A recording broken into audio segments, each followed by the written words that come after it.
بات سوچیں گے کہ جب ایسی بات تھی کہ اس کا سمجھنا ہمارے لیے ضروری نہیں تھا تو یہ ہمیں دیا کیوں گیا؟ جب ہمارے سمجھ نہیں ہوگی تو یہ ہمیں دیا کیوں گیا؟ ارے اس غلط فہمی میں تم نہ رہو کہ یہ تمہیں دیا گیا. قرآن تم پر نازل نہیں ہوا، جس پر نازل ہوا وہ سمجھ رہا. ارے بھائی ہم خط کسی کو لکھے تو ضروری ہے کہ خط جس کی طرف جا رہا وہ سب سمجھے.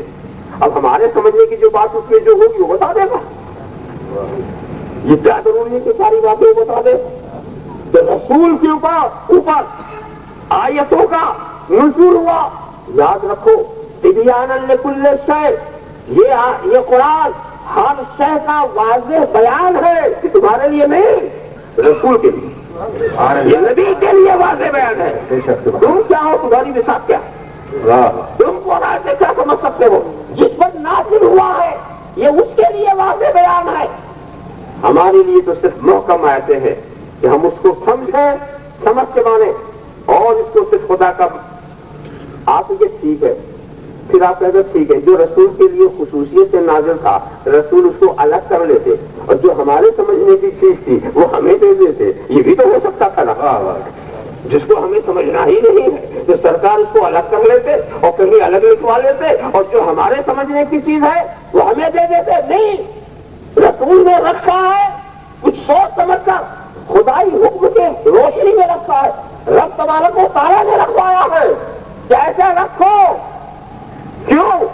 تمہیں قرآن پر ایمان، تمہارے ایمان کا امتحان ہے. ان آیات مقطعات، آیات متشابہات کو قرآن میں رکھ کر تمہارے ایمان کا امتحان ہے. کیا تم خدا کی وہی بات مانو گے جو تمہاری سمجھ میں آئے؟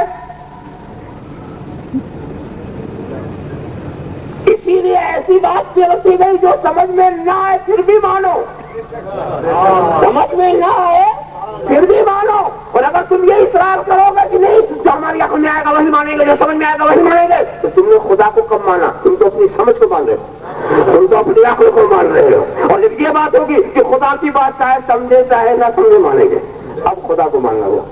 خدا کا ماننے کا مطلب یہ ہے کہ جس کی جو اس کی بات سمجھے وہ بھی مان لے، جو نہ سمجھے وہ بھی مان لے.